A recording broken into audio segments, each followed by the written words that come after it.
హరే కృష్ణ అండి. ఈరోజు నేను మీకు ఉసిరికాయ నిలవ పచ్చడి చూపిస్తున్నానండి. ఇది చాలా బాగుంటుంది. ఇది పచ్చిది అనమాట. అంటే వేచి చేసిన దానిలోనైతే కొంచెం విటమిన్లు అయితే పోతాయి. ఇది యాజిటీజ్గా చేస్తున్నాము. ఇవి 1 కిలో కాయలండి. ఈ కిలో కాయలు కత్తిపీటతో కూడా పొరం తరిగేవాళ్ళు. కత్తిపీటతో తరిగితే నల్లగా అయిపోతే, అందుకే చాకులతో తరిగితే మీకు చట్నీ అనేది నీట్గా కలర్ఫుల్గా బాగుంటుంది. గ్రీన్గా ఉంటుంది. అయితే ఈ చాకు పెట్టి ఈ విధంగా ముక్కలు తరుక్కోవాలి.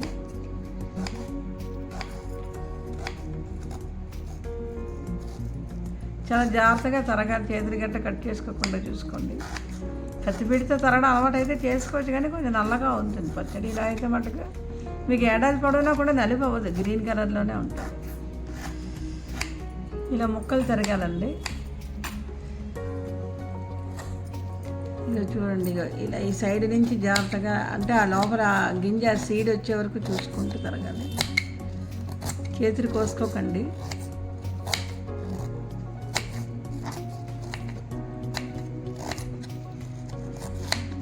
పచ్చడి అంటారు ఇది. అంటే ఇందులో అసలు ఎక్కడ మనం పొయ్యి మీద అన్నది పెట్టం. ఇది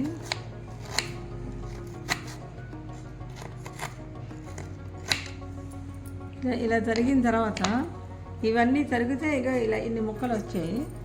ఈ ముక్కలన్నీ ఏం చేస్తామంటే మనం దీనికి మిక్సీ తిప్పించుకోవాలండి. అంటే పూర్వం ఏం చేసేవారంటే కొంచెం రోట్లో దంచుకోవడం గట్రా అలా చేసేవారు. అలా కాకుండా ఇప్పుడు అందరికీ నడు నొప్పులు ఇవే వస్తాయి కదండి, అందుకు కూర్చొని ఇలా తరుక్కోవచ్చు. దీనికి కావాల్సిన ఇంగ్రీడియంట్స్ ఏంటంటే మెంతులు, కొంచెం ఇంగు అండి. ఈ ఉసిరికాయలు ఇలాగ కోస్తే ఈ విధంగా ముక్కలు వచ్చాయి. ఇవి కిలో కాదండి, 2 కిలోలు కొంచెం తక్కువ ఉన్నాయి. అయితే ఇప్పుడు ఈ ఉసిరికాయలు ఈ ముక్కలు ఇంత తరుక్కున్నాను కదా, దీనికి ఇంకా ఏంటంటే కావాలంటే మెంతులు, ఇంగువ చెప్పాను కదండి. నిమ్మకాయలు కూడా వేస్తారు. కిలోకి నేను 10 నిమ్మకాయలు పైన వేస్తాను. ఇవి 2 కిలోలు ఉన్నాయి కదా, ప్రస్తుతం నా దగ్గర 10 ఉన్నాయి. మళ్ళీ కలిపేటప్పుడైనా నేను మళ్ళీ 2 రోజులు పోయేకైనా కూడా వేసుకోవచ్చండి నిమ్మరసం. ఉప్పు మటుకు వేయకూడదు ఇప్పుడు, అదొకటి గుర్తుంచుకోండి. ఇవి మిక్సీ తిప్పియాలండి. మిక్సీ తిప్పితే కొబ్బరి కూరలాగా వస్తుంది.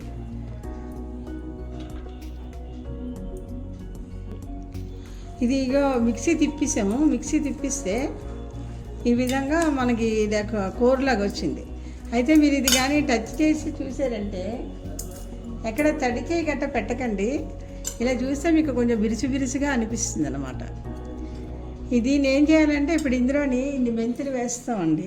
ఇక చూడండి, ఇది పెద్ద స్పూను. ఇక చూడండి, దీంతో ఇన్ని వేస్తాను. ఇక మరొక చెంచాడు వేస్తాను.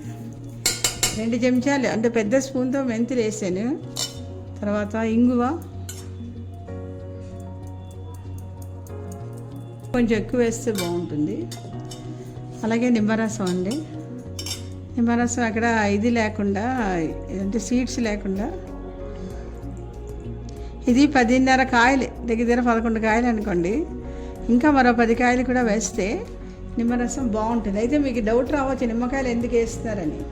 ఈ ఉసిరికాయ పులుపు కొంచెం మామూలు పులుపులో ఉండదు, కొంచెం వగరు అనిపిస్తుంది. అందుకని ఆ టేస్ట్ కొంచెం తగ్గి, దట్టు దీనిలో ఈ సి విటమిన్ ఇందులో కూడా ఉంటుంది కాబట్టి ఒంటికి ఎంతో మంచిదండి.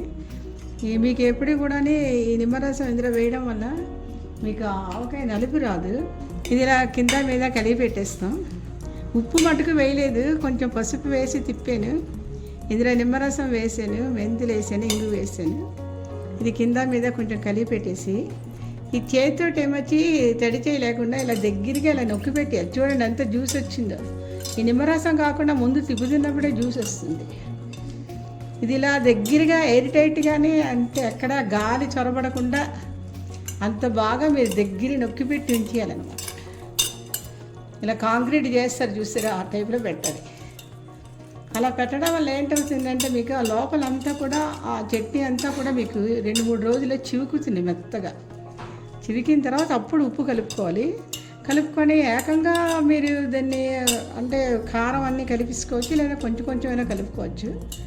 ఒక 2-3 రోజుల మటుకు కారం కలిపాక పైన ఉంచుకొని ఆ తర్వాత ఫ్రిడ్జ్లో పెట్టుకుంటే మీకు ఏడాది పొడవునా కూడా మీకు అప్పుడు చేసినట్టు రిఫ్రెష్గా ఉంటుంది. పచ్చడి అస్సలు నల్లబడతండి. ఇది ఒంటికి చాలా మంచిది. అంటే ఉడకపెట్టకుండా చేసాం కదా, అందుకని ఇందులో ఫుల్ సి విటమిన్లు అన్నీ కూడా ఉంటాయి. మీకు అందులో ఏది కూడా మీకు లాస్ అవ్వదు.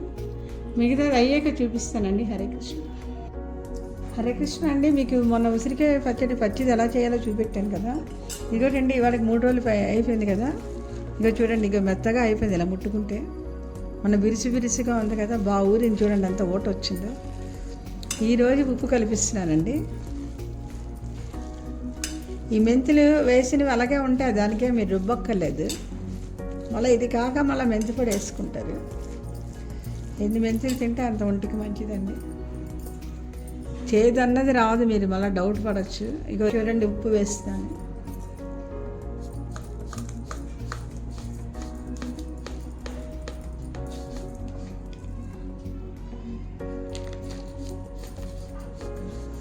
ఇగో 2 గ్లాసులు వేస్తానండి. అంటే ఇది రైస్ కుక్కర్ మెజర్మెంట్ కదా, అంటే ఒక పావుకి కొంచెం తక్కువ. చిన్న గ్లాస్తో అయితే పావు అండి. పావు వేసి కలిపిస్తాను. కింద మీద కలిపేసిన తర్వాత కొంచెం పచ్చడి ఎలాగ నూనె వేసి కలుపుతారో చూపిస్తాను. అంతా కలిపి పెట్టచ్చు, లేదా కొంచెమైనా మనం చేసుకోవచ్చు. ఈ కొంచెం పచ్చడి నేను కలిపి పెడుతున్నానండి. ఇందులో మొన్న నేను మీకు చూపెట్టిన దాకా కొంచెం నిమ్మరసం కొంచెం తగ్గిందని చెప్పాను కదా, అందుకనే ఒక 2 నిమ్మకాయలు దీని మట్టుకు వేస్తున్నాను.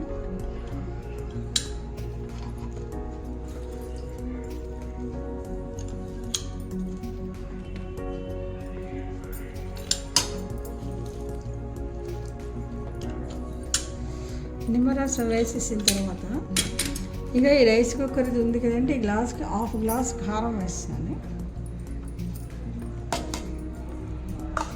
తర్వాత మెంతులు వేచేసానండి, మెంతులు ఇంగు అని. దీంతో 1 స్పూన్ వేస్తున్నాను. అది కొంచెం వేస్తాను.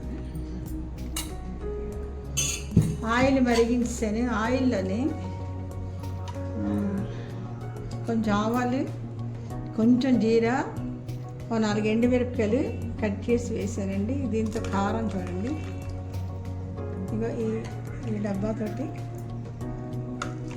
అదే ఈ గ్లాస్తో 2 గ్లాసుల నూనె వేసాను. ఇది ఇప్పుడు మనం ఏ కలర్లో కలిపామో ఆ కలర్లోనే మీకు సాలుభారి అంటే సంవత్సరం పొడవునా ఉంటుందండి. ఇంత పిసలు పాడవదు. ఒక 2-3 రోజులు బాగా ఊరిన తర్వాత మటుకు ఫ్రిడ్జ్లో పెట్టేసుకున్నారంటే కలర్ చేంజ్ అవ్వదు. ఇది అన్నిట్లో కూడా తింటే చాలా మంచిది, హెల్త్కి కూడా చాలా మంచిది. ఇందులో విటమిన్లే ఉన్నాయి అన్నీ. ఎక్కడ విటమిన్లు అయితే ఏమీ పోలేదు, అన్నీ పచ్చివే చేశాను కాబట్టి. కారం మీకు ఎక్కువలో అనిపిస్తే కొంచెం తక్కువ కలుపుకోవచ్చు. మొత్తంలో కలిపి పెట్టాలంటే మసాలా ఎక్కువ పడుతుంది కాబట్టి అలా కూడా మనం కొంచెం కూడా కలిపి పెట్టుకోవచ్చు. మిగతాది ఫ్రిడ్జ్లో పెట్టేసుకుంటే మనకి ఎప్పుడు అవసరమైతే అప్పుడు కలుపుకోవచ్చు అండి. అంతేనండి, పచ్చి ఉసిరికాయ పచ్చడి నిలవది రెడీ అండి.